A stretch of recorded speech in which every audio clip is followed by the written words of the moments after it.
Hi, everyone, and welcome to LGT Quick Chats. I'm Ron Corning, and Quick Chats is now a video series on YouTube, so we hope you'll subscribe to the channel, like the videos, and follow up with more great videos to come. Scott Gunn is a partner at LGT Financial Advisors. He has more than 20 years' experience. He's been with LGT since 2009, and he has a wide range of experience in his day-to-day responsibilities. For the purposes of this conversation, we're going to speak to any investor out there about how you really keep track of where your money is, how it's invested, and how you might shift in a downturn, for example. So Scott, let's start with some of the basics here, because there are so many people who are watching who are in a 401k, and that's where the majority of their investments are, through their company. They contribute, their company matches to a certain degree, and they watch that grow year over year, we hope. Do those folks have options within their 401ks to make changes or to sort of really hone in on how their money's invested?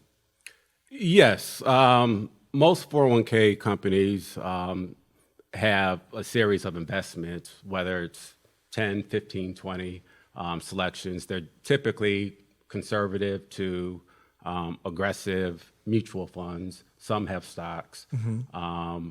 But depending on the plan guidelines, participants can go in and make changes throughout the year. Now, it's only when you leave a company that 401k can then be fully available to you to roll over into an investment account. When that happens and someone who's invested with you brings a 401k when they change an employer, does that open up for them more options to take that money and invest it in different ways? Absolutely. So as I said, most 401ks have like a limited investment menu. Right. So 10, 15, 20 securities. Once they pour money over to an IRA, then that pretty much opens up the investment universe. So would you recommend, because I know several friends who've left companies and they've kept that money in their 401k in that original investment, whether it's Vanguard or Fidelity or whatever it might be, would you recommend they roll that over?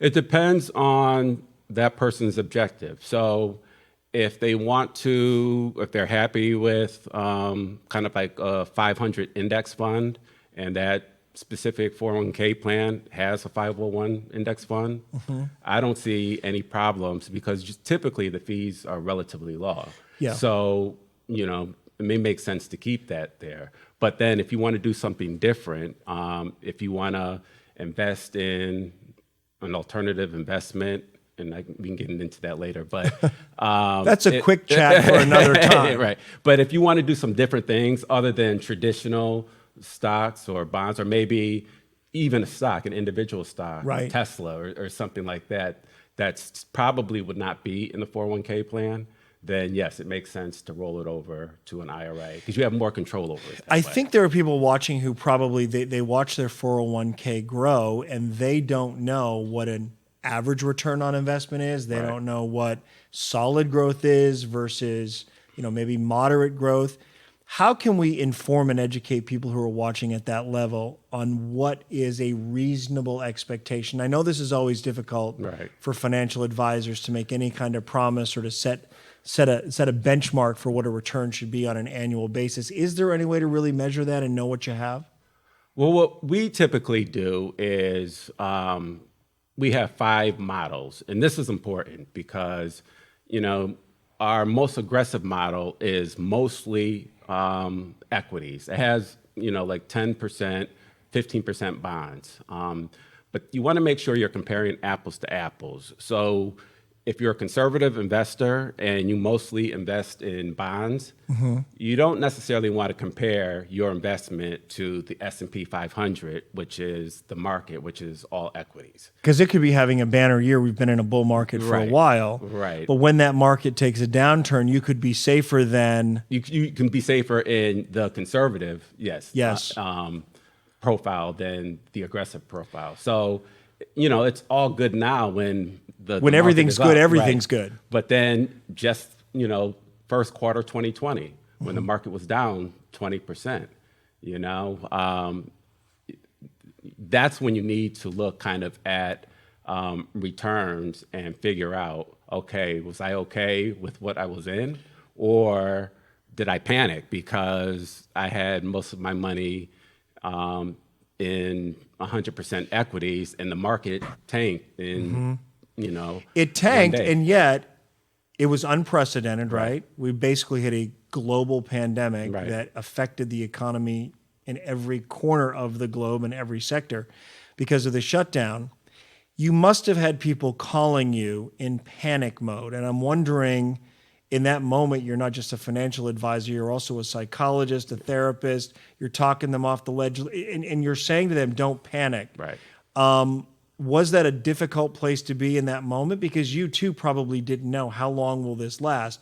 You're confident the market will come back because it always does. The question is when, and will it be in a timely way for a client who may need some of that money with a retirement just around the corner?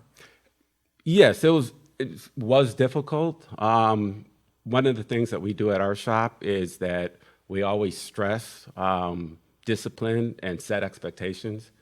So while we had calls come in and I had to walk some clients off the ledge, for the most part, our clients still remain disciplined, and so. And they They trusted. trusted what we were doing. And were they diversified in a way? Because I know Absolutely. that's a tenet that you follow as well, that if you're diversified and you're in some investments that are safer during a downturn, that you can kind of weather it and temper the loss a bit until the markets come back. Yes. So again, according to our models, I mean, our models aren't always, I don't know if I can say this, but the sexiest models. You can say that. I know what you're saying. Our models aren't always the sexiest Some models, stocks are right, sexy and right. some are not. That doesn't mean they're not going to make money. Right, exactly. And so, so we have investments that are kind of all-weather investments that are going to get between a certain rate of return, regardless of what the market environment is. It's sexier to say I got rich off Tesla than to say I got rich off a nuts and bolts company. Exactly. Right. So Tesla, But the money spends the same way Exactly. when you cash it out.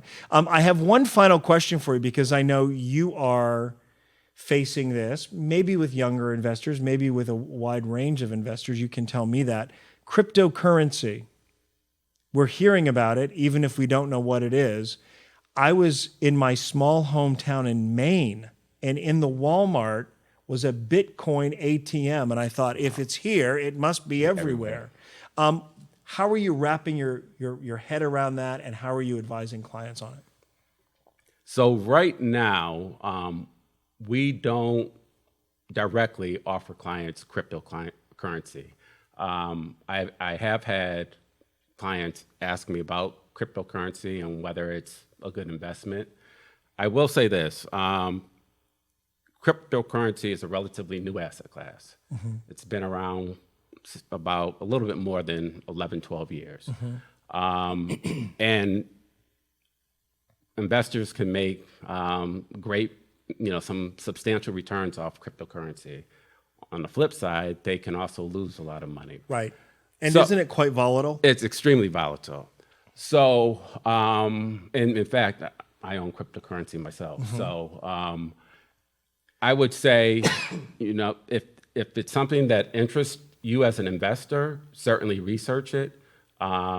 It may be the wave of the future. It probably will be the wave of the future. Will it be impacted by regulations still yet to come that we're completely unaware of? That's uncharted territory. Yes. I mean, because if you look at the big wirehouses, no one right now, none of the big wirehouses is currently trading cryptocurrency. They may be looking into it. They're trying to put one into an exchange traded fund. So, An ETF, yeah. Yeah, an ETF. So I think it's coming down the pike, and it makes sense. If you're interested, why not put some money in cryptocurrency? But you'd say the same thing, diversify, have some bonds as well. Or, diversify. And I will say this, if you're going to put money in cryptocurrency, probably allocate some dollars that You can afford to you can- lose. you can I'll say afford it to for lose. you. Only invest what you can afford to lose. There it is. And if you get a big payday, then all the more power to you. But otherwise, you don't want to lose everything you have should it take a turn that's unexpected, because it is, again, uncharted territory. Absolutely. All right. Scott Gunn, thank you for covering everything Thank you. from bonds to cryptocurrency. That's a wide-ranging conversation. And for more wide-ranging conversations, of course, you can follow us for Quick Chats on LinkedIn. You can like this video, and you can subscribe to our YouTube channel as well for more educational videos. We'll see you next time, everybody.